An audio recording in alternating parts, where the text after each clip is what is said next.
give credit where credit is due. As I said, this is one of several events that have put together around the Free Libraries One Book One Philadelphia celebration. And there were a number of people involved in the different elements of these activities. And I was just a cog in the wheel. I was tasked with sort of herding the cats. And I have to admit, as far as anything that I've been involved with in terms of having to work collaboratively, this was absolutely a delight because the people involved were creative, friendly, cheerful, eager, enthusiastic, and they deserve a lot of credit. So I just want to give a nod to Elizabeth Phillips, Lisa Falcone, Melinda Lewis, Fred Siegel, Larissa Magano, Jennifer Plum, Amy Edwards, Megan Rooney, Denise Jones, Meredith Bloom, Jesse Crone, Rachel Wenrick, and of course Rebecca Weidenthal. So if you're here, thank you. I know some of you are absent. Rebecca's out on vacation, enjoying herself, I hope. And so thank you for everybody, and thank you for being here tonight. Now, with that said, there is someone who couldn't be with us tonight, one of our original panelists, Tom Needham, who's the headmaster of Hilltop School. It's a wonderful secondary prep school in Bryn Mawr. My colleagues in the Autism Institute and myself, as part of the Drexel Autism Support Program, have interacted and done some programs with the folks at Hilltop. It's a wonderful school. And Tom had eagerly agreed to participate in the panel, but he sent his regrets today at the last minute because he's down with this horrible flu that seems to be striking everybody and sending them to their knees. So he can't be with us, but as the fates would have it, we have a video clip that features his students in an interview with Jane Pauley of CBS, speaking with the lead actor of the play adaptation of this book, which is now beginning to play at the Kimmel Center here in Philadelphia after a run in London and New York.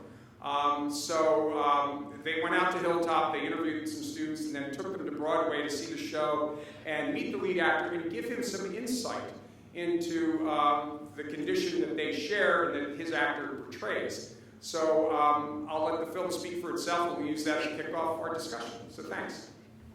Claire, it's all yours. Okay, press play.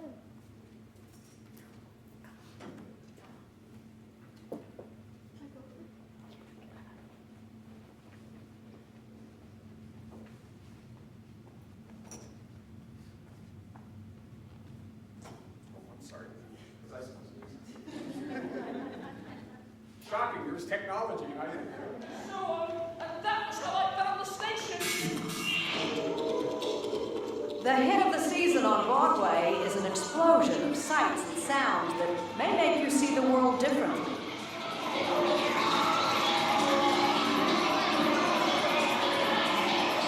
What's your name? Christopher Burke. Where do you live? 36 Randolph Street. What are you doing here? I need to sit down and be quiet and think. The curious incident of the dog in the nighttime, about a 15-year-old boy with autism, starring Alex Sharp. People are very unpredictable to him, and they pull faces that he doesn't understand. He can't read subtext, he doesn't understand metaphors. He gets overstimulated by things. It must be exhausting. Yeah, it is. It is. It all makes so much sense. Every day, like walking down the street, and there are tons of people around me just want to like crouch down and start groaning. So I feel like that all the time in my real life. You also have to be someone who would like being on their own in a tiny spacecraft. Feels like an exaggeration of qualities that I think a lot of people already have. Christopher describes himself as a young mathematician with some behavioural difficulties. He's very talented in his own way, but he has huge social problems. The play is based on a best-selling novel by Mark Haddon, who resists labeling Christopher as autistic. That puts him in a box, and as soon as you stick a label on, you say, no, he's not like you, he's like someone else. I mean, people are so incredibly different in so many incredibly different ways. It seems such a tragedy to sort of give you all a point score between A and B. The premise of the assignment is that... In fact, high-functioning people on the autism spectrum, like these teenagers at the Hilltop School in Philadelphia, are often extremely intelligent. Christian Kleinfelter is 16. You are musically. He's very musically. I really like math too. You're very bright. Are you aware of that? Do you feel? Yeah. And yet, life presents many challenges. David Heller is 18. I've heard people say my IQ is higher than my brother. Then I think about, then why is he more successful than me? They've all read The Curious Incident of the Dog in the Nighttime and identify with the character Christopher Boone. I loved the book. I could not stop reading it. Callie Dawn Wood shared the book with her classmates. Everyone's really awkward, socially awkward at some point, so they just connected to that. Therefore, Wellington was most likely to have been murdered by someone known to him. He feels more secure about math and logic things, and he just tries to steer clear of people. A pet rat! Yes, a pet rat. He's very clean and he hasn't got bubonic plague. Like many people with autism, Christopher finds people perplexing, but loves dogs and his pet rat, Toby. I could touch animals for days, but I will hate human touch a lot. Callie calls her friend David Nature Man. He loves horses and fishing.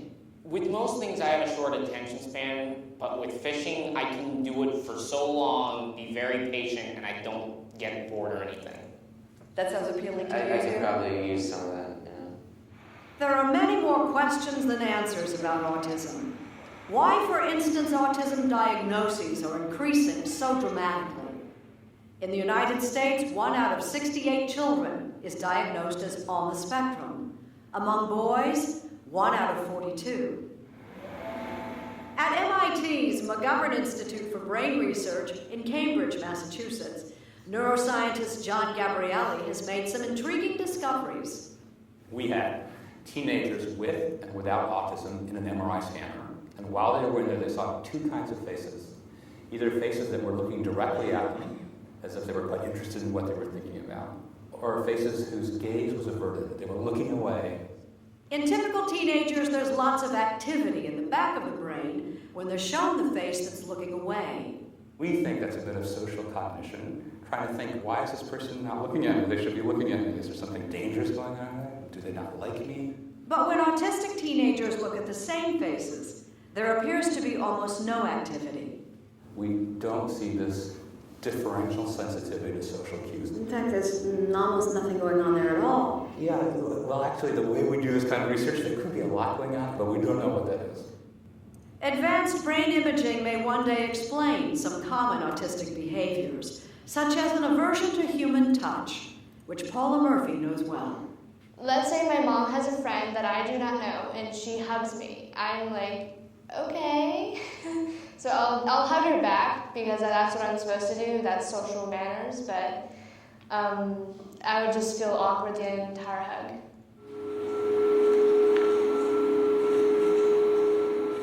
It surprises me in the story that Christopher, who doesn't like to touch people, do you remember how he touched his parents? Yeah, with his fingertips. Yeah, let's do the touch. Yeah. It's weird. It's weird. That's awkward. But to these students, no weirder than shaking hands. Do you understand why people do it? I have no clue. Wait, handshakes? They could have made up some random hand movement like, bleh. And that could have been hello. Handshake that you didn't even know. Yeah, exactly. They could do Hello. anything. Hello. Hi. Hi. And you find touching awkward, but this is okay. Last month, Callie, Paula, David, Christian, and some other classmates stepped off a bus and into the crazy, busy world of New York City's Times Square. Why do you keep moving? No, not again! When we first arrived here, I had total sensory overload, but now it's pretty awesome. They came to see the curious incident. I see 108 and she's got 109. I can see 3 or 4 different, and the wind is blowing from the snail is racing up. And afterward got a chance to meet the star. And even, curiously, to shake his hand. Hey, nice to meet you. How you doing? Shake with your hands when you're racing. May I say, you did a fantastic job portraying Christopher as, a young man with atypical autism, maybe even slight Asperger's. As someone who struggles with that, and so do my peers, great job. Thank you, man. Honestly, absolutely great job. Yeah. feeling like I'm being a representative of some kind of blows my mind and is terrifying, but it's also sort of a beautiful responsibility. For Alex Sharp, it's the kind of review that means more than the standing ovation he gets almost every night.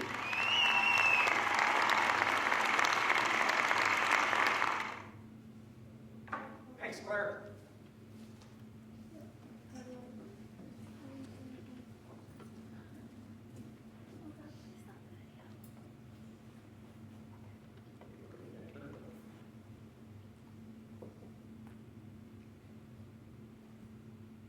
So, before we begin, I just want to take a moment. I'm going to introduce our panelists briefly and just lay some ground rules, such as they are.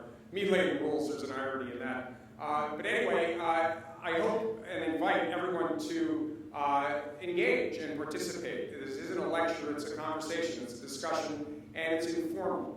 I have submitted questions to the panelists in advance, and they have shared some questions with me that I've included, but it's not a script. And we certainly invite questions from all of you as well, your input and insight, and not just questions, obviously. So if there's something you want to contribute or add, please feel free. I have extra microphones here so that you can be heard, or if you have a voice like mine, you don't need a mic, but whatever makes you comfortable. So, by way of introduction, there are programs printed. If you didn't grab one on the way in, there's bios of each of our panelists. But in the event that you didn't do that, just a little information about each. The young lady sitting closest to me is Gabrielle DeAndrea, and Gabrielle is a student here at Drexel. She's in her first year. She's very accomplished academically. She's done quite well in spite of the fact that she was panicking all through her first term, and is very engaged in a lot of student activities here. She's a natural-born leader or masochist, depending on your perspective. And she's also an active participant in the Drexel Autism Support Program. And personally and professionally, I am extremely proud to have her on the panel, and that she was a very willing volunteer to participate, so kudos.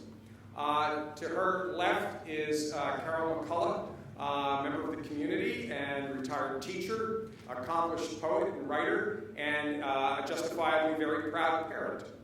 And to her left, in the red striped jersey, is my friend and colleague, Connor Kearns.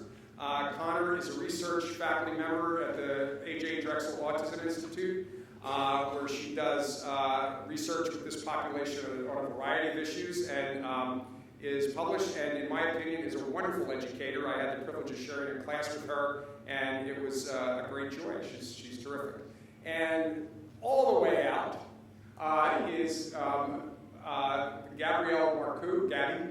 And Gabby and I are new to knowing each other, and she's a very enthusiastic, talented, and creative individual. She's also a faculty member here at Drexel and also affiliated with the Autism Institute. And she has agreed to take on, I hesitate to call it an experiment, I think it's more pioneering, where we're using improv theater as a tool to help reduce social anxiety and hopefully teach social skill and reciprocity and empathy. And she is a participant in that particular world. I am not. And so I'm following her lead. So they are our participants, our panelists, and so let's start putting the feet to the fire. And again, please join in at any time. It's a pretty relaxed group. So, given that we just saw this clip, one of the questions that was submitted to me that I think is a good place to lead off, because you've seen this a little clip of the theater reproduction of the book, is now that this story has gone from a book to a play, how does this change of medium affect the potential ways we can engage and empathize with the character and the themes? So, Gabby, you want to take a shot at that? You pitched it. Sure. So I haven't had a chance to see the play, but I'm glad we get some snippets of it, because I think what the book does so well is show you the world from Christopher's perspective, which I think is a great way of building empathy, right? Being able to see it from somebody else's world. And and so I was actually uncertain. While I'm excited that it's been made into a play, I'm not sure how a play can really do that, right? It's so different because I can't read and see the world through Christopher's eyes the way that I can while I'm reading. And so, but I think on the other hand, seeing it come to life has, and us being able to more the example, for example, of this group of students going to see it together and then meeting the actor and then talking about it, the experience of going to see a play is a lot more social. And so I think that provides us an opportunity, as much as it is nice to be able to put myself in Christopher's shoes while I'm reading it. That's a really solitary experience, right? And so I'm gaining that perspective, but I'm doing it on my own. And so there's something really nice about how social it is for us to be able to see a play together, for us to be able to talk about what we saw in a play. And so that, I think, allows us to engage in this topic a little bit more publicly, which I'm excited about. Anyone else care to chime in? I feel like you make a good point, which is that I don't think everybody's going to pick up a book and get through a book. And so in that way, I'm very happy that they've turned it into a play, so it's reaching a much broader audience. I think also, and I haven't seen the play, but I've talked to some families of kids on the spectrum.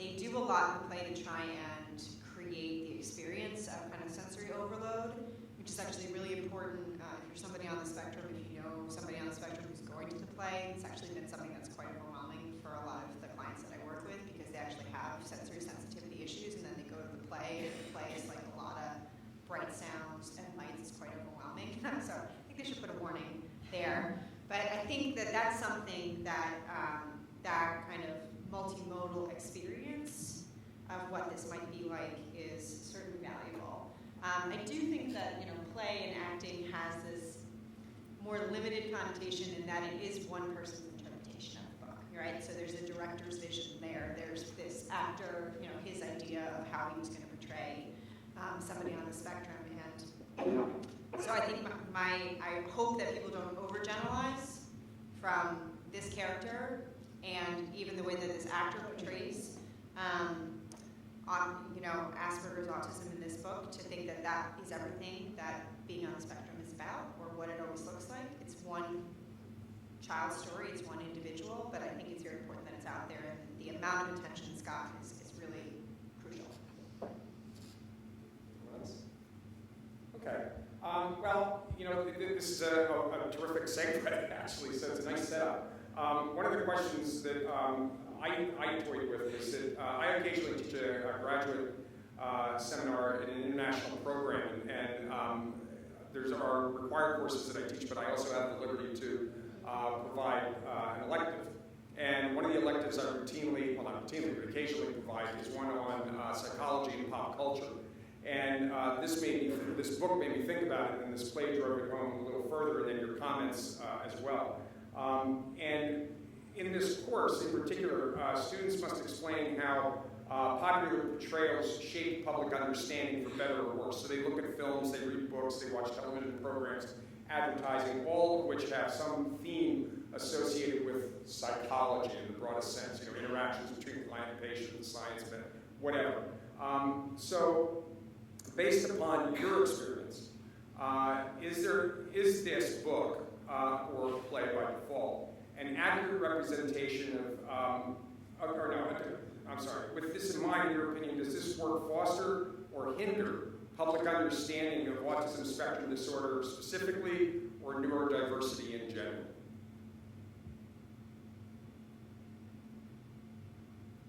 Any thoughts on that, or from the audience?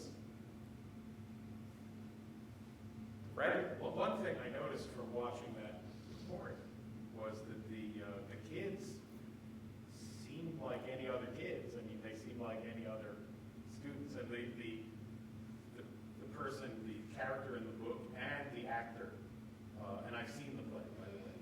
I would like to hear what you think of it after you see it. But he was he was a bit more trouble. That's terrible.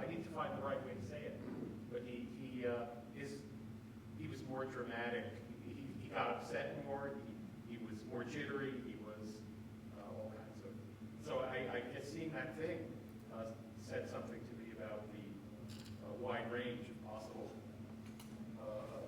levels of having this condition. That's one thing that I really liked about the way that the book is written, is that I think those of us who don't know what it's like to be on the spectrum and to see the world that way, I think we're sort of stuck in our own way of viewing the world and the awkwardness, and we can't see past, like, oh, well, if you're not supposed to respond that way, that's awkward, and there's like the whole air in the room, it's like we're blinded by the way that we perceive something to be awkward. And yet, and in the book, because we see everything through his eyes, and there's like snippets of, you can tell, like, oh, his dad's mad at him for responding in that way.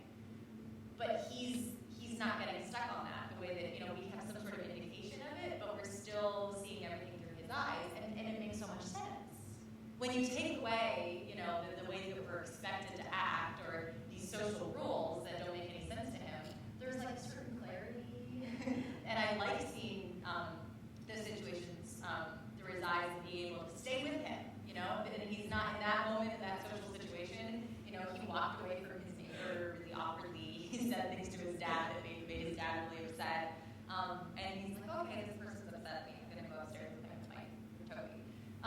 with my rat. And so to him, it's like, he's just going to go on. And it's sort of, there's a calmness, and it makes sense the way that he's doing this, the way that he's doing things. So I think in the play, by nature of having to portray that and having to still see it see these social situations from publicly, the way that we see them, it adds that judgment, and it adds our interpretation of it back into it, because we see him being frustrated, or we see him acting awkwardly in these situations. So I think that's one thing I like more about the book, I guess, is being able to strip that away and seeing it from his eyes without. Does that make sense? It's a non-realistic set. So what you're going to see is it's a little bit thinky. So what you'll find is it's going to challenge you to think about this. Like, did you think?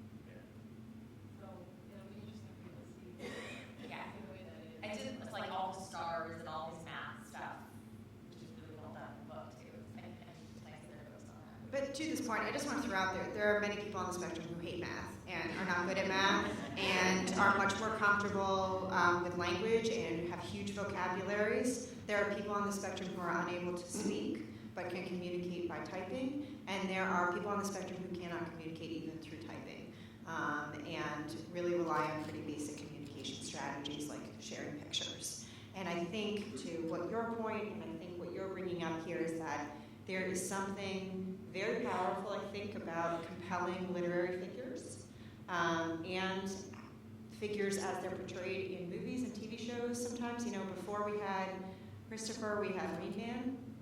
I think it's good that we don't just have Rain Man as an indication of what autism is at this point. However, it's really important not to overgeneralize and think that that is what autism always looks like. A really interesting research fact that I'll just throw in there because I'm a researcher is there was a study that came out of CHOP in the last couple of years that took expert clinicians, so people who had been diagnosing autism their entire careers, and asked them to make a quick judgment in the first minute that they met a child. Did that child have autism or not? And they were not accurate. So they were accurate at the end of the day, after they had spent hours with them, when they had done the testing, after they had talked to their parents, after they had talked to people in their lives. But even the professionals, the people who have expertise, cannot make a snap judgment about someone and be extremely accurate all the time that they do or do not have autism. I think that's really important. Because part of what's going on there is that there are some folks on the spectrum who have some behaviors that are maybe more visible. So I think a lot of times what people can think about is people flapping their hands, maybe talking in a distinct way, doing something over and over again. That is, again, just a portion of some people on the spectrum. Other people on the spectrum are quite reserved and don't have any of those behaviors. And by the way, there are plenty of people who have those behaviors that don't have autism. So I think that's something that is just really important to keep in mind, as valuable as this portrayal is. I don't know if it's Yeah, I'm gonna use this. Anyways, I do have autism. I'm very high on the spectrum. According to the DSM-5, I do have Asperger's, so anyone who is scientific in that way, I'm scientific, so I get that. Anyways, I actually did not like this book because the way it portrays autism. I'm very high on the spectrum. A lot of my professors can't even tell, which is a good thing in my mind. And a lot of my friends can't tell, which is good. I mean, when I tell them, they're like, oh, really? Yeah. And I don't like to tell people all the time, so that's great. But I feel like knowing that I was actually diagnosed recently with autism, it was when I was a sophomore in high school, to be exact, through CHOP. And knowing that I'm very high, obviously in college, and I don't have these behaviors. As many people know me, they obviously can tell, they can vouch for me. And my parents, who I will see, they do not agree with the lumping of Asperger's in with the spectrum because it defunds the purpose of Asperger's because it is its own belief, and people who now have Asperger's, such as myself, are now lumped on the spectrum, and many of us feel when you see autism, you think of the nonverbals, and you think of people with the obnoxious behaviors who really just have social issues. So if that didn't happen, then I feel like I would get a more likely portrayal, but because I am lumped in with the spectrum, I have to go through with everything. And so I feel that this book portrays the way left side of people who you can tell, but a lot of people you really just can't tell. So I feel like knowing that and having a better understanding of someone with that, I don't see the world this way at all. So not everyone sees that this way. This raises an interesting question that I'll toss out to everyone. And comments that Connor made and that Gabrielle just made in thinking about this. Back in the 70s, a researcher by the name of Rosenhan did a wonderful and very elegant experiment that revealed some information about diagnostic labeling from the clinical side and from the side of the person labeled. And sort of alluded to that, Gabrielle, so I'd like your feelings on this. But basically what Rosenhan argued is that the diagnostic labels that we work with, such as through DSM, are important, but they're sort of necessary evils. Because from the clinical side, once a person receives the diagnostic label, there is a human bias that arises in which the clinician or the professional begins to view the behaviors of the individual through the lens of that diagnostic label. And regardless of the behavior, they use it as a way to reinforce the label. So in Rosenhan's experiment, he had graduate students, of course he always has graduate students, submit themselves for admissions to mental hospitals, and they gave truthful accounts of their histories, but they lied about one thing, and that was that they heard voices. And they were all admitted with a diagnosis of, I believe, schizophrenia. And then the rest of the experiment was they were tasked to get out. And so everything that they did to try to prove to the hospital staff that they were quote unquote normal only served to provide evidence that they were in fact schizophrenic. But the flip side of this was that he also found it had consequences for the person with the diagnostic label. And I was thinking about your comment, Gabby, clearly you've disclosed to us and to me, but you're hesitant to disclose to some of your friends and to faculty, and I suspect I know why. But for some individuals who have the label, they begin to see themselves through the diagnostic label that they have received. So I receive a label of depression, and I begin to behave as though I'm depressed. My friends invite me out for pizza and beer, and I say, oh, no, I'm depressed, I better stay home. And so it has influences on both ends. And so I was curious with that in mind how you panelists feel about that. I mean, I understand the value of diagnostic labels, but how do you see, or do you see problems in that from the side of the professional and also from the side of the quote unquote patient, if you will, or the client?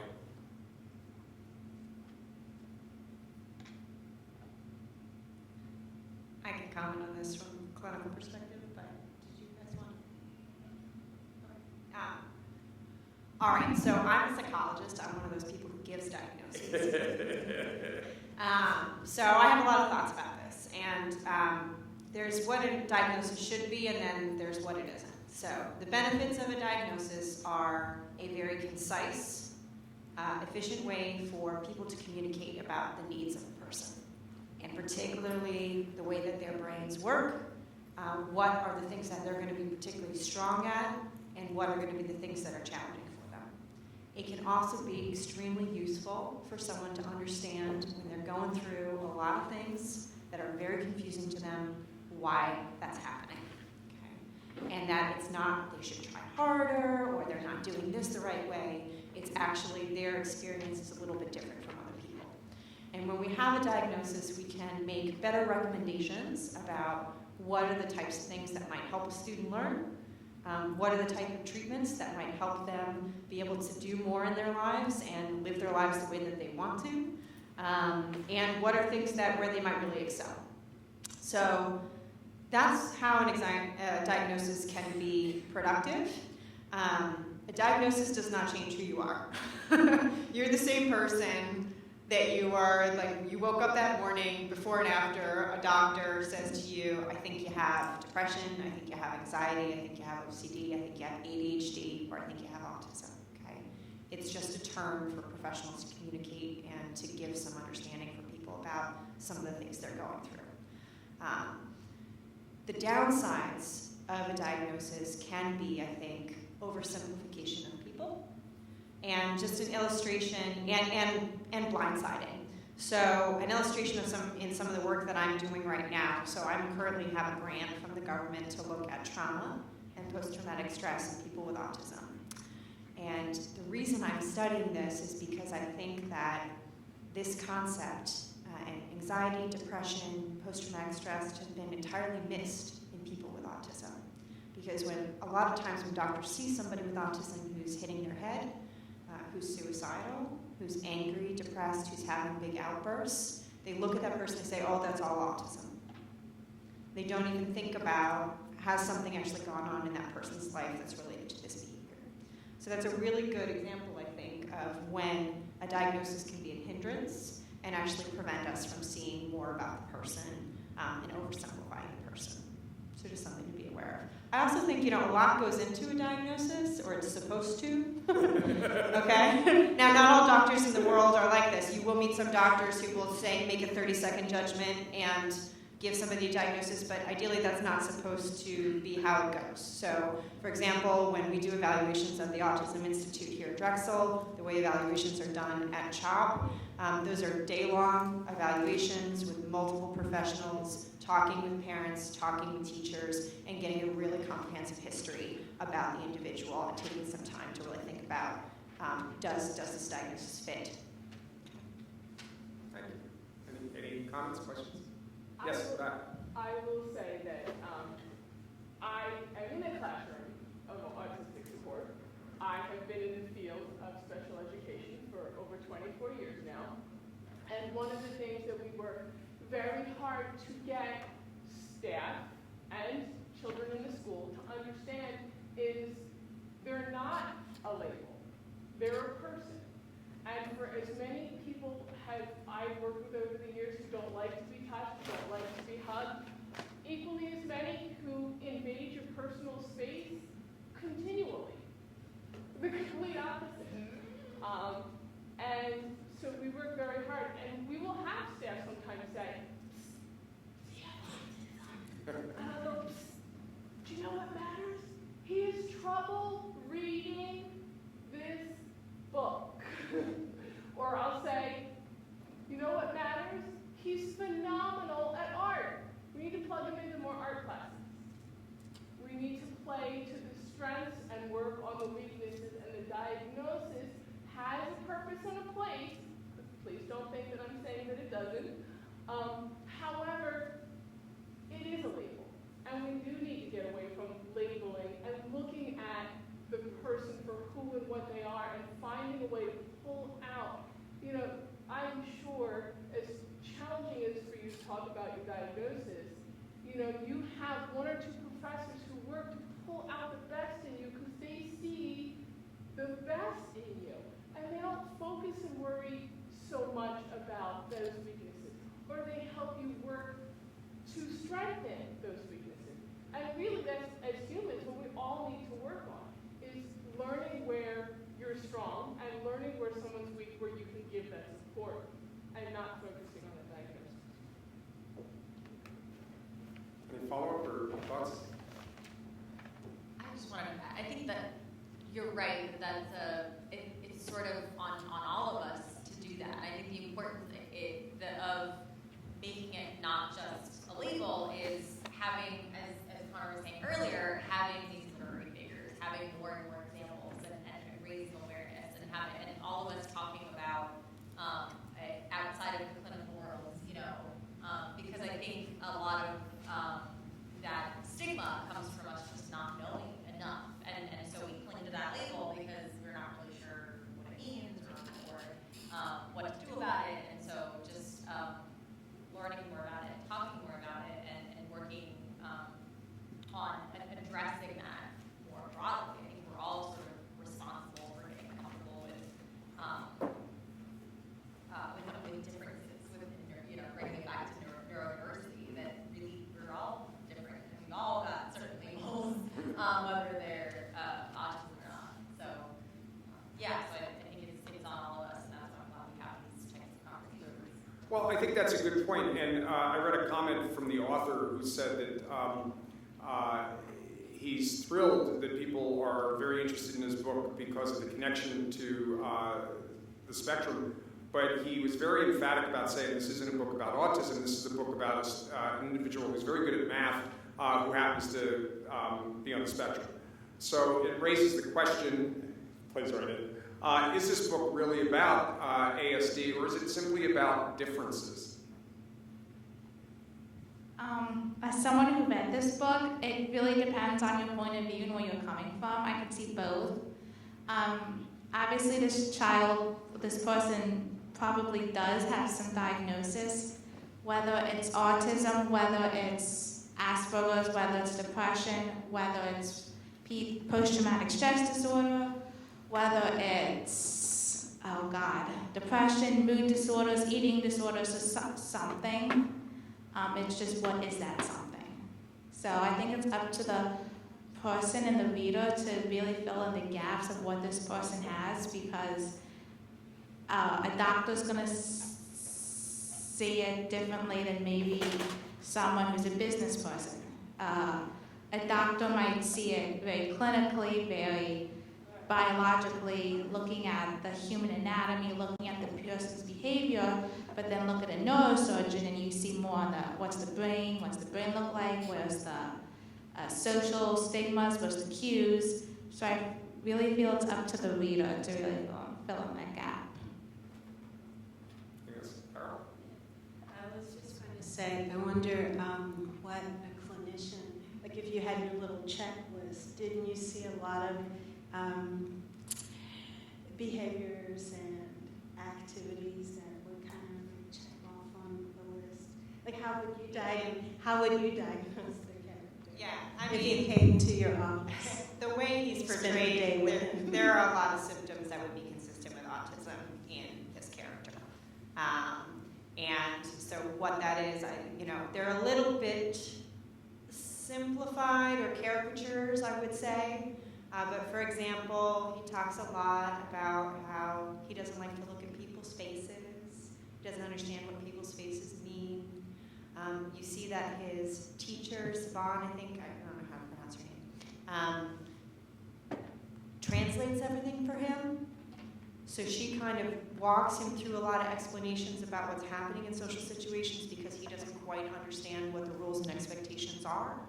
I really love the portrayal of the rules he has about black days and really, really good days, and how these have to do with kind of the colors and the numbers of the cars that he sees each day. So that's an example of some of the rigidity and kind of more compulsive kind of rules that some people on the spectrum can have. Or, for example, even just aversions to specific things like the color yellow.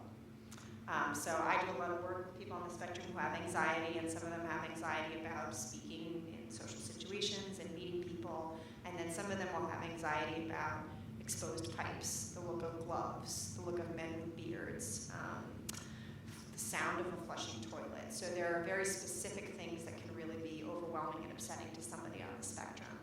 And then he has a very pragmatic way of kind of sorting through things, and likes the concrete as opposed to the more abstract. And that is certainly the profile of some people on the spectrum.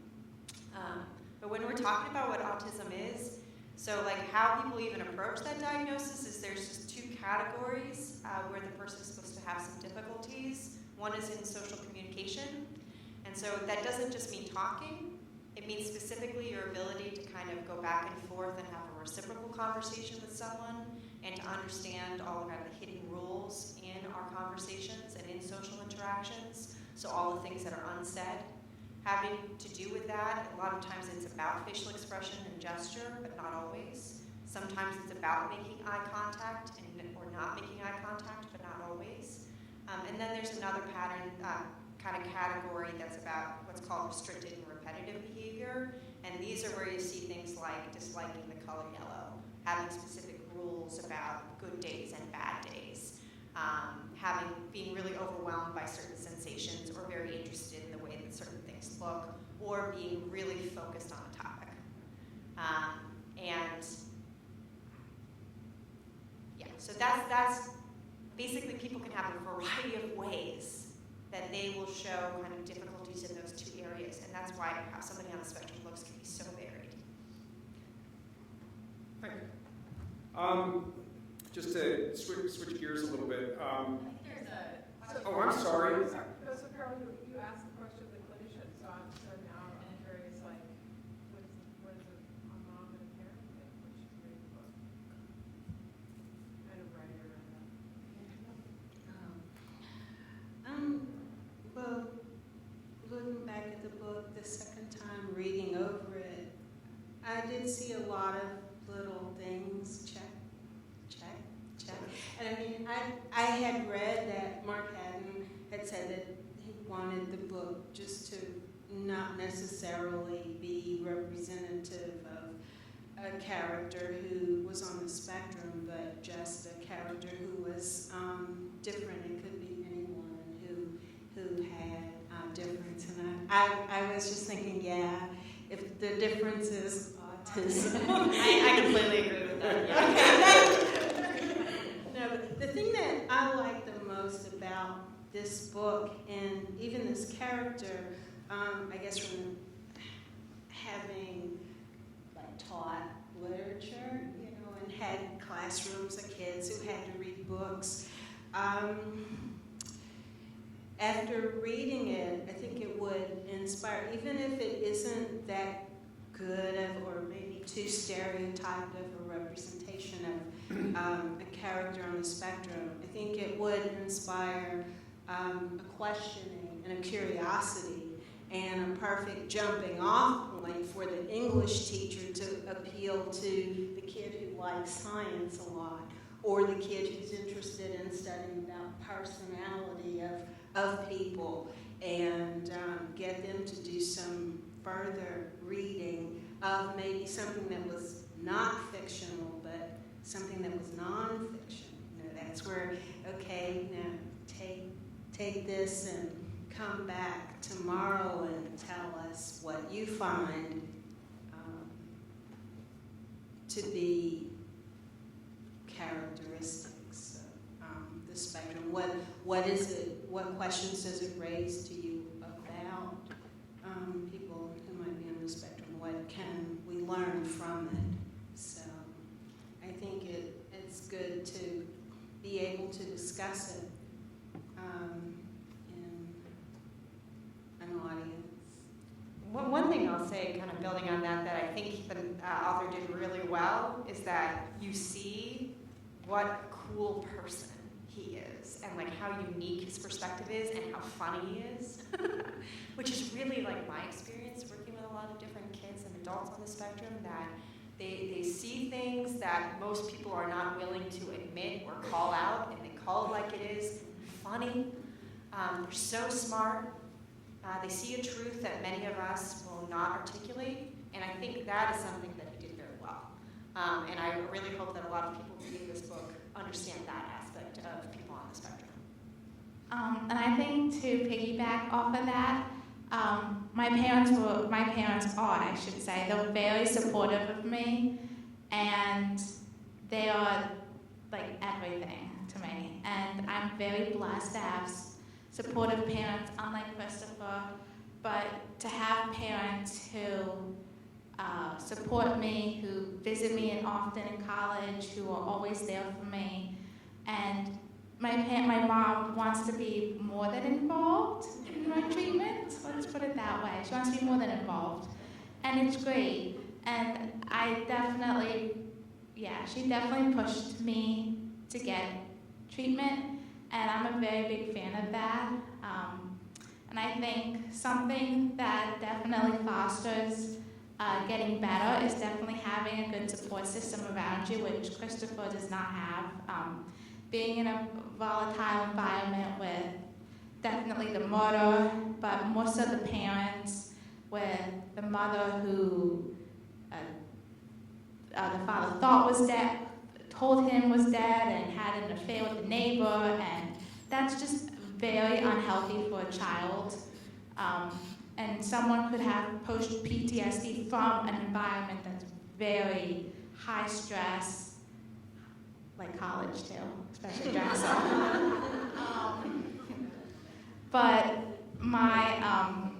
But just with that said, is my parents are just my support system, so I think having a good support system wherever you are is the best, and that'll definitely foster getting away with that stigma and just helping that. So that's what I have to say.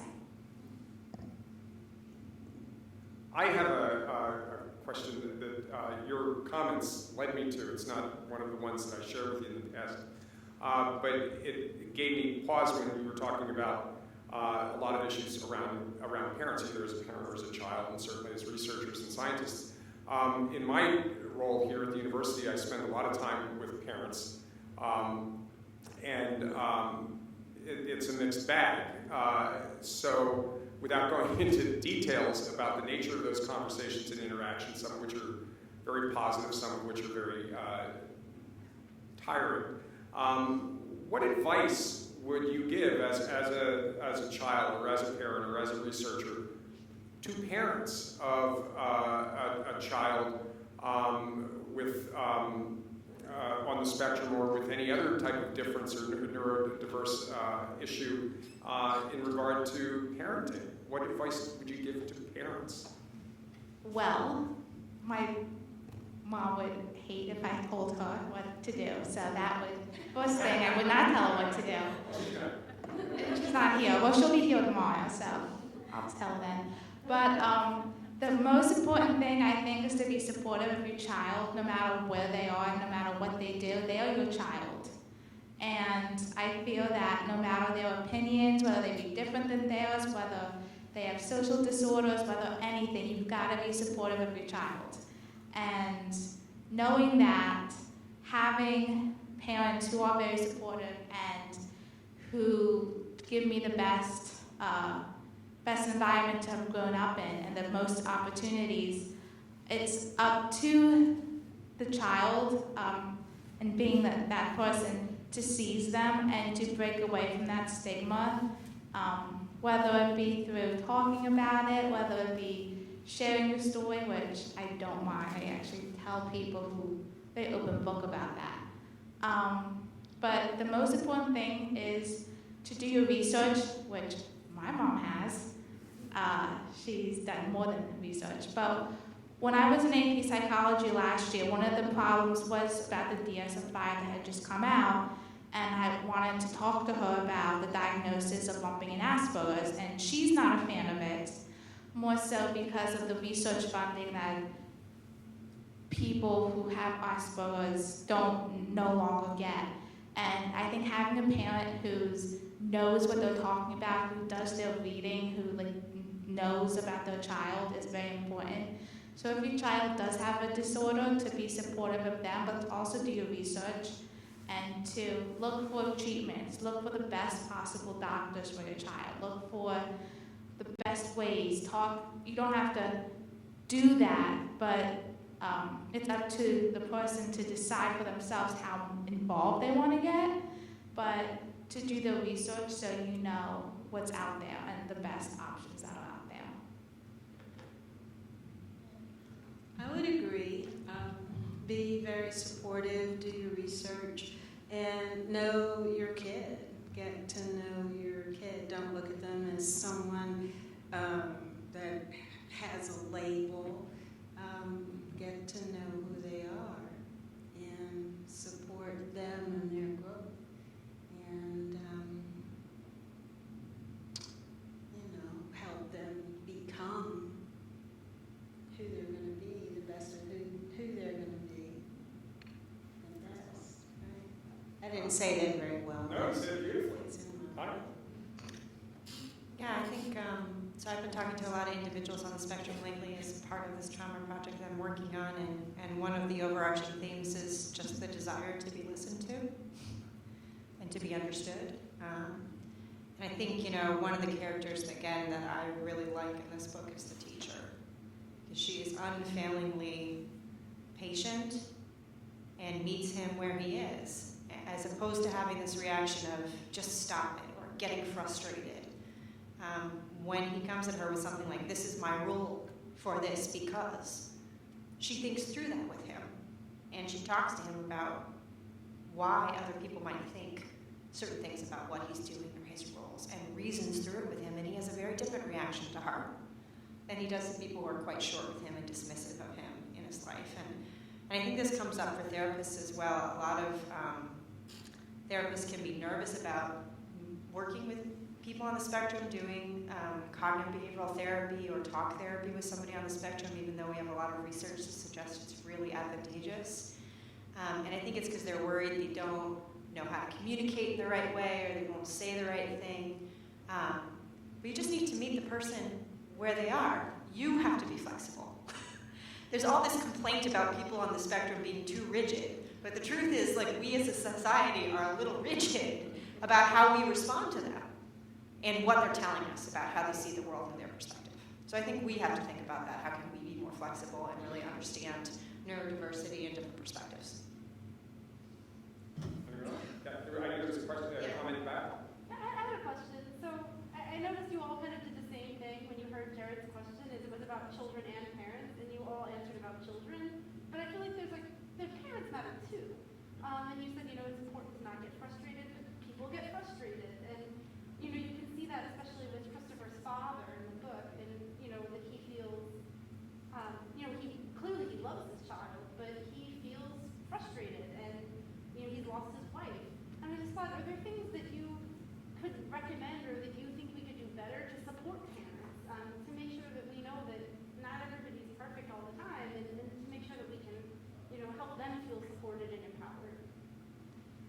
So one of the things to answer that question was my parents do talk about me, which I tell them not to, but but they talk to their friends. We grew up in a neighborhood. We just COVID together, and one of the hot topics always is about the kids. So I feel like for parents is having a good support system around them, whether it be their parents, my grandparents. And I know my mom talks to her mom a lot about me. My dad is the same way. Met my grandparents, just talk to them a lot. But also to keep them informed is to have that good support system around parents and siblings. My brother is a wonderful creature. But with that said, I feel like he doesn't really understand where I come from, and the more I get older, the more that gap is becoming more prominent.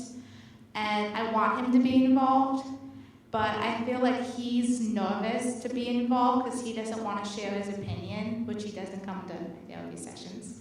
But a thing is that most importantly is to have a good support system around parents, because parents need it as well as we need it. So I think everyone needs to have a good support system.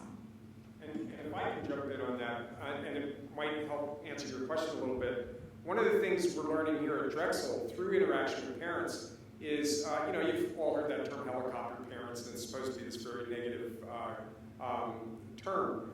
But in fact, there's a positive component to it. These are parents who are truly concerned about the welfare of their children. And I think Connor's point about, society sometimes is more rigid than, whatever it is society is confronted is accurate. And as an institution, colleges can be rigid. And so one of the things we're learning is what Gabrielle has articulated is the need to support these parents.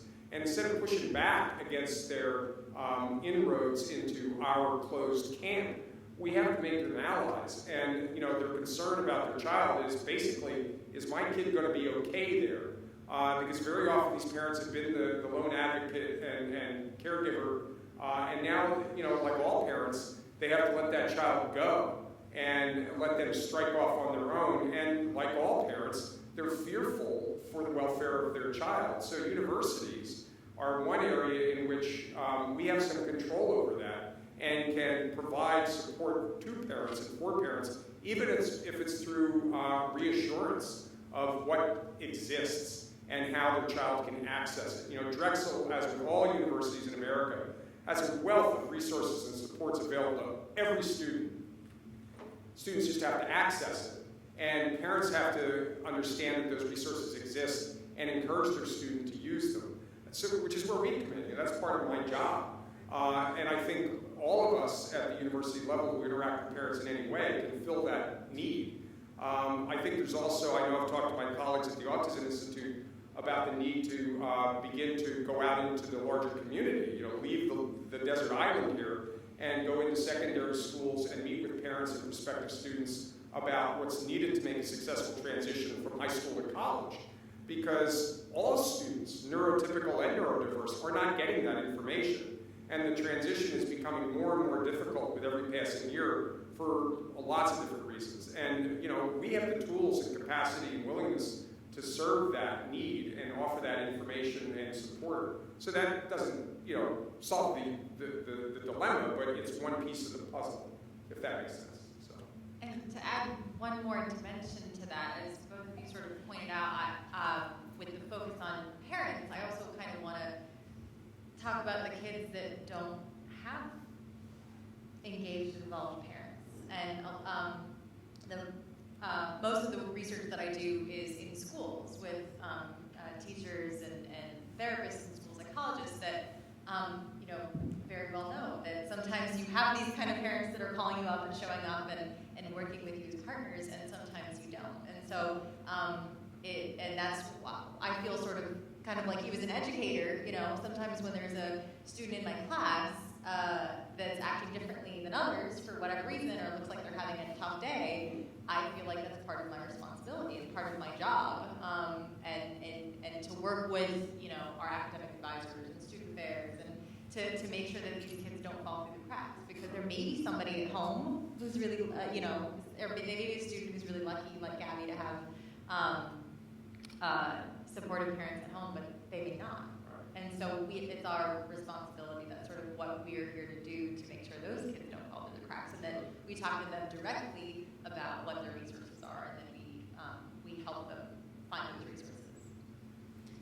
Carol, was it you who wrote, "Some days I'm a warrior and some days I'm a mom"?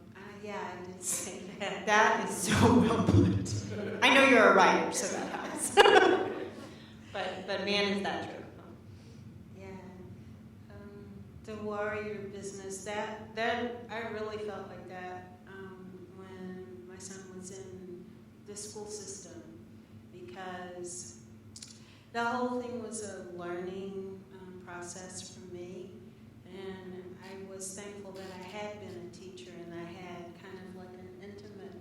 knowledge of the kinds of things that go on in schools, and you really have to press. And someone told me that you really have to advocate for your child, and that made me angry. You know, it's like I already have so much, and why don't you do what needs to be done? Why do I have to argue with? Why do I have to go drag out a book and read it and find out that it's out there? You know, why don't you just do what needs to be done?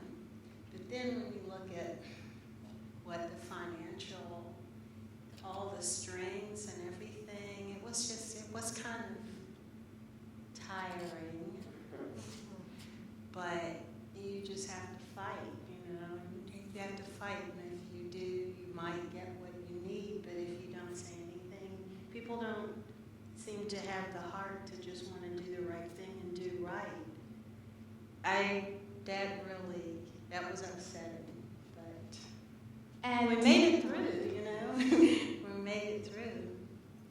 And a lot of it's luck of the draw. It's just the luck of geography, you know, especially with the public school system. You know, you could be fortunate to be in a district or a system somewhere where you have very supportive agencies and administrators, and another one where that doesn't exist, and that border piece probably is much more challenging in the latter. So, I mean, and that's unfortunate. I don't know if I could raise a question, but I would like to. Can I make one comment on this last thing before we move on? I just want to say I want to thank you for drawing our attention to that, and I'm sorry to have neglected it. The challenges are enormous. And just to illustrate one of them, we have so many things that we don't have answers to. And what a frustrating thing to go to a doctor and want to learn what you can do and want to know where this came from and get some answers and come up with a plan, and for the answer to sometimes be, I don't know. That is extremely frustrating. There's also this issue of a lot of times there aren't services, there isn't treatment. Maybe you're lucky and there's a private school that's close to you and you have tons of money so you can afford it, but sometimes those things don't even exist, right? There are so many unknowns here. There's so much that we still have to learn. So I think that's a very, very real stress. And you know, the truth is I'm a clinician, so I can have the conversation with the parent, but then I'm done at the end of the day. My job is over. The parent is living with that reality every day. And I think we always need to think about that. So thank you for raising the question. So we talk a lot about parents and children. In the university spectrum that we're in, this is obviously not applicable to the majority. So what about the professors? And I feel like raising this question now because what's the professor's responsibility in this? Not knowing, not obviously sharing my background, but what can professors do? And I feel that's a big part of on the professor's plate. That's a great point. Yeah, that's sort of what I was getting at, is that I feel like it's our responsibility to have an awareness and to I think one of the things I can tell you as this is my third, what year are you in school? I'm a freshman.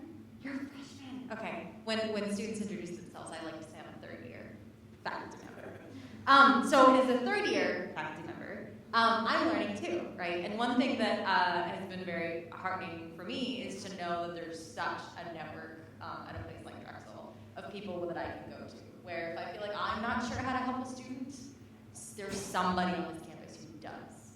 And so I have, it's not just, you know, sometimes I feel like there's a lot of responsibility standing up at the front of that classroom with all those eyes on me, you know, waiting for the answers and waiting for direction.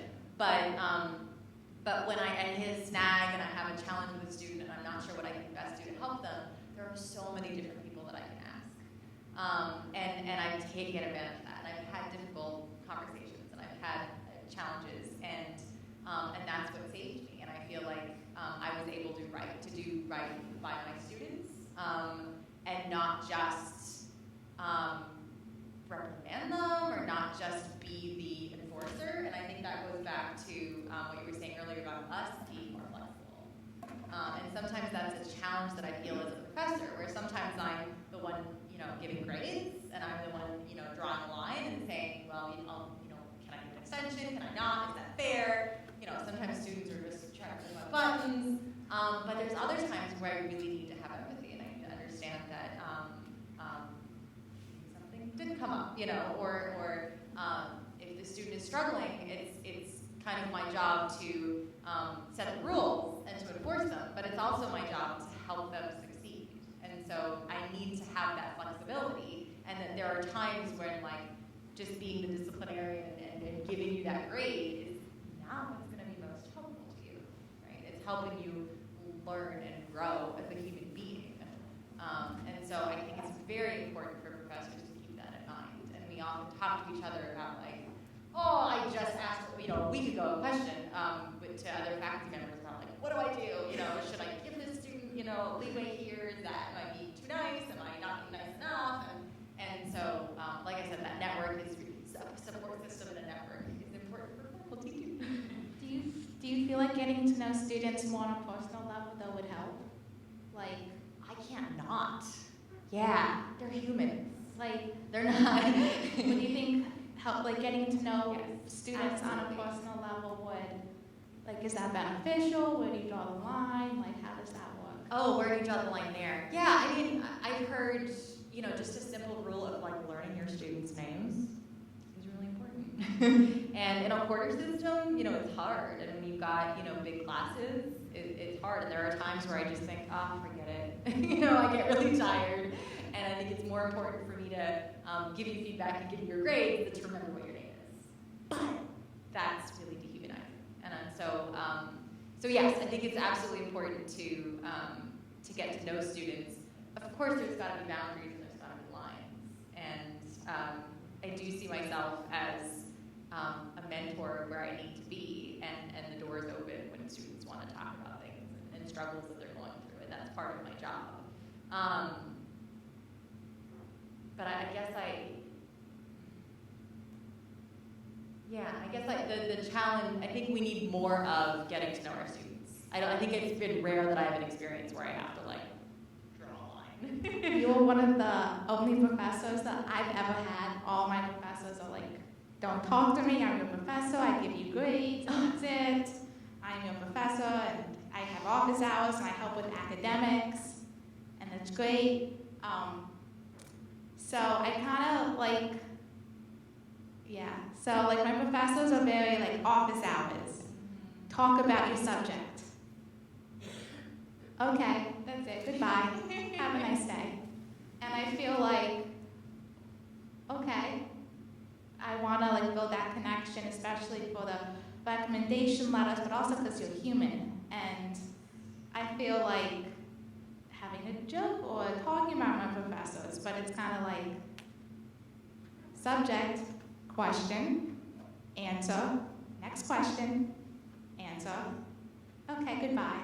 Thank you, study well. I'm okay, that's great.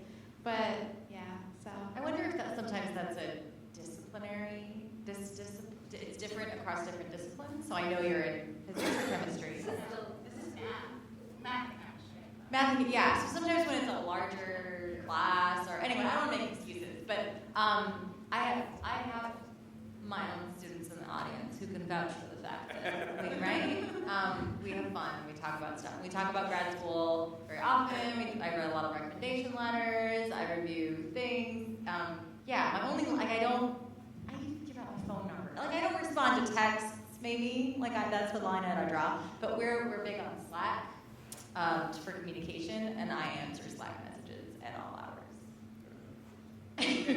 So that's I think we do need faculty to be that way, to support you as mentors. I think it depends on how big the class is and what kind of class it is. So I teach first year writing, so I have not such big groups. I do learn people's names, although I have to tell you that would be easier if the students would talk. I'm very proactive, though. I'm very. I have a feeling I would learn your name. But there are other students who are aware they're iPads, and they have their computers open, so I can see this much. And I'm very sorry if I have trouble remembering their names. You know, it's interesting you bring that up because I'm fortunate that I get to teach in Europe annually, and I've noticed through that experience that there's a very interpersonal difference between the international students I work with and American students. And you know, I think in part it's faculty's fault because I think American faculty, again, you're talking about human beings, so every strike imaginable, but there is a little bit more of a barrier, a little bit more of a formality and resistance in terms of interaction with undergrads. Whereas my European students, well, not European, they're European Asian, they're international, are just, they're polite and there are boundaries, but they engage from day one. And you know, in class and outside class, they want to talk, they want to have conversations, they share information.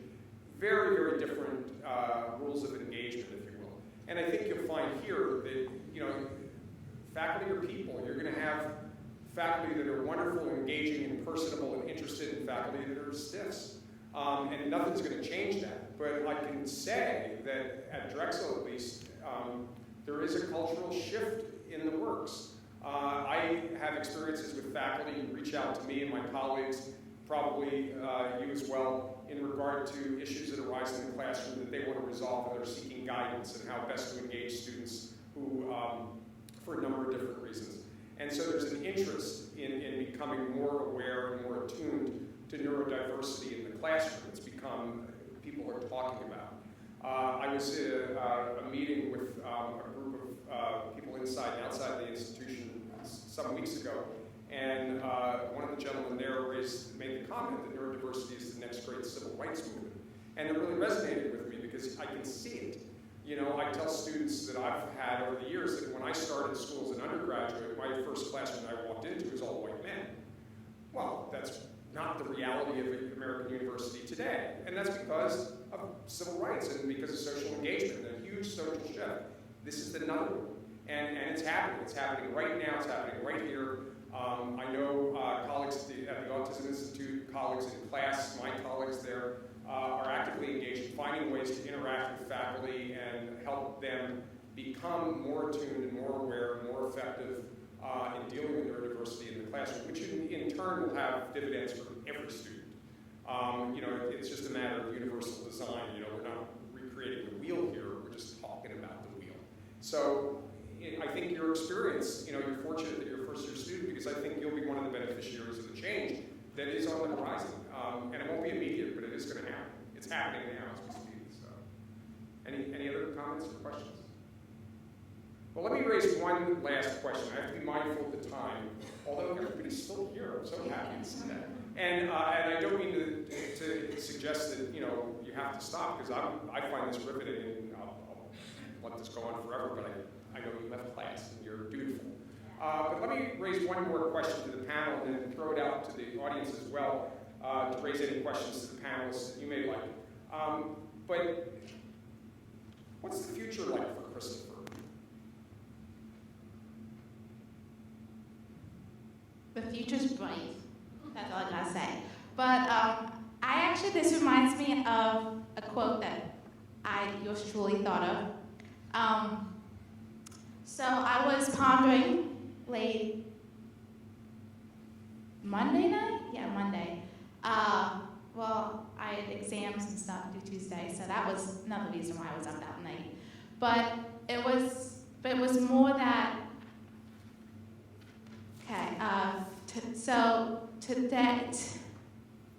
so this is the end of a day, but it's the start of something better, happier and greater. It's the start of tomorrow. So what do you guys think? What's the future look like for Christopher?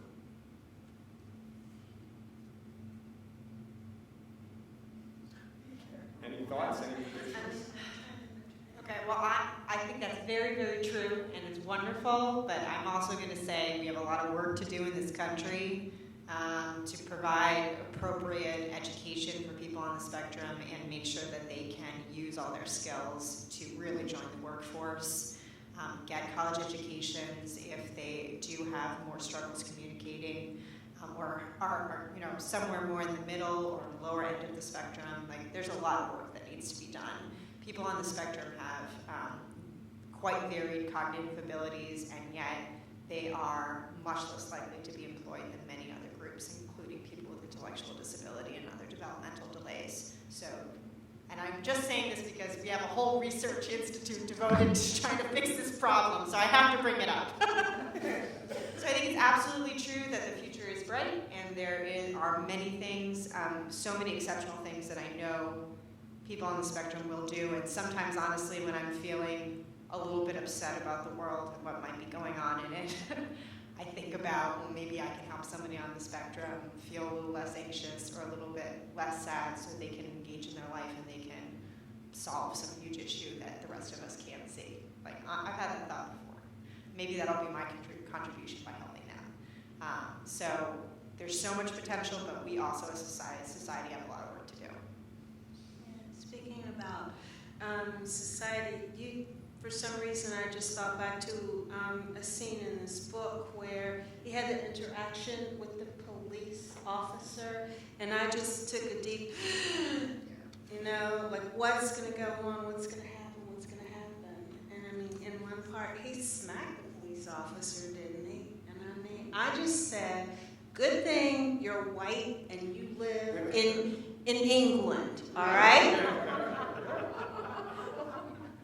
Because if you were a black man in America, there'd be a different outcome, and that's unsettling as a mom. So you said as society we have a lot to do. We most definitely do. And in terms of awareness, again, I was glad to see them select this book for whatever flaws it may have, just simply that we're having a conversation.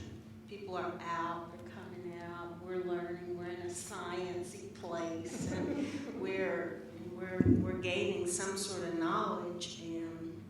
And it is my hope that people continue to gain awareness and gain knowledge, so that when they see things, that they're not so instantaneously judgy.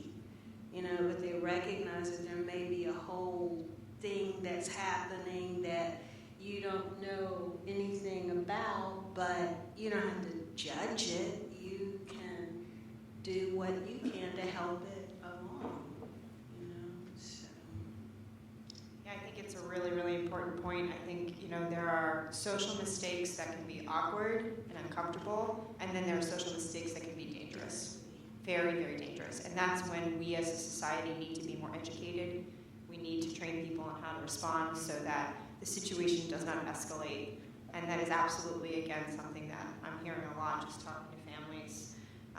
When a misunderstanding of what somebody on the spectrum did really led to an escalation of behavior from other people that made the whole situation a whole lot worse when it could have been better.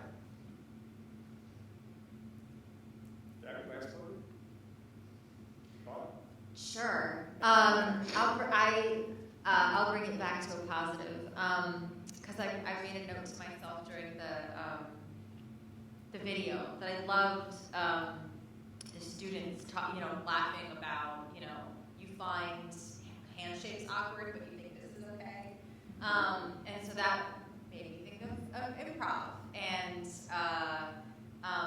how. Improv comedy allows all of us as grown-ups to just act silly and remember what it's like to be the freedom to be like children and to just laugh about things and to act silly when we're constantly walking around in our lives having to play these roles, right? Having to be mom, having to be professor, having to be student, having to act the way you have to act. And there's one thing I really like about this book is the freedom that I see through his eyes of now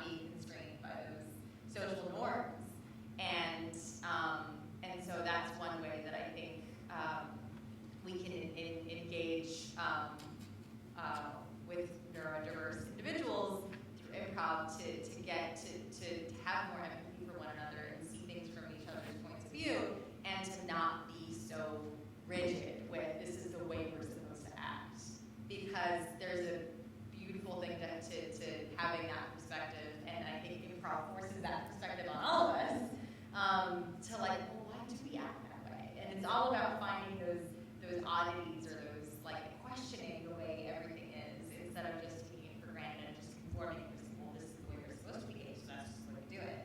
So, yeah, that was my thought. Well, I'll offer my 2 cents. I think his future is bright. Not necessarily because of any particular quality that he possesses, although there are many, but because of people like you, seriously, I mean that genuinely. The fact that you are here, that you're thinking about these issues, that you're openly engaged in it, and talking about it, means that you are opening opportunity for people, and you should take pride in that. And it requires a lot of great work and forethought, but you've already begun it, so that's a positive thing. Are there any questions or comments from the audience before we wind it down? No? Okay. Well, I'm sorry. Yes? I'm a tutor. I work one-on-one with students. I used to work in a classroom. Over the years, what I realized is that if people who work with children or other people would sometimes just ask the question, I wonder why they do that. I wonder why they do that or this or something, and try to figure that out. You can probably find some help if there's help to be given, or it allows you to understand that person better, if it's your student or not. But I don't think that we often ask that question. We will say, oh, he's just rude, or oh, she's just whatever adjective. If we just stop and ask, I wonder why, it might lead us to either be helpful or to get to know somebody better.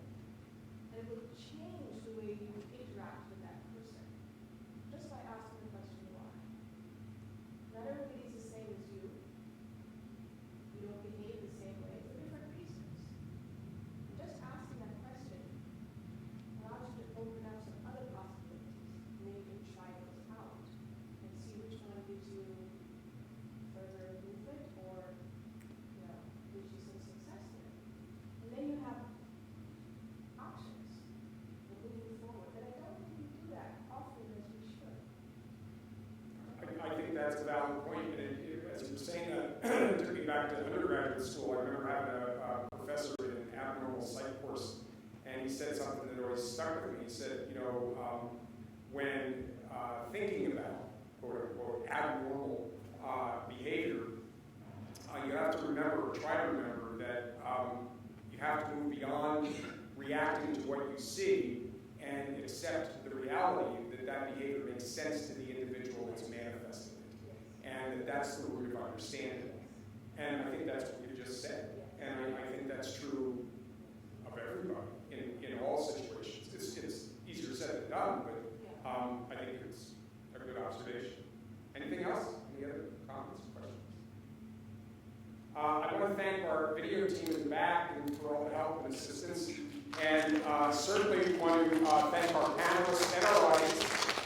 And I want to say, and I hope this embarrasses the four of you immensely, I'm like anybody else here. I've been at Drexel since 2010, and I'm sure all of us who are Drexel affiliated, perhaps about Drexel, have our days where we just, I hate the place, and I'm my own worst enemy in that regard. I'm always on myself about, all the things wrong. But I have to catch myself from time to time, and this is one of those times because when I have an opportunity to engage in a wonderful audience, but even more so to be with a student, a talented and outspoken advocate and community member, and two wonderful colleagues and friends, it reminds me how very lucky I am to be at Drexel, and what a unique opportunity it presents, and what a privilege it is to know all of you, especially the four of you. Thank you. And it comes with your none of which I'll be able to see in our classes. But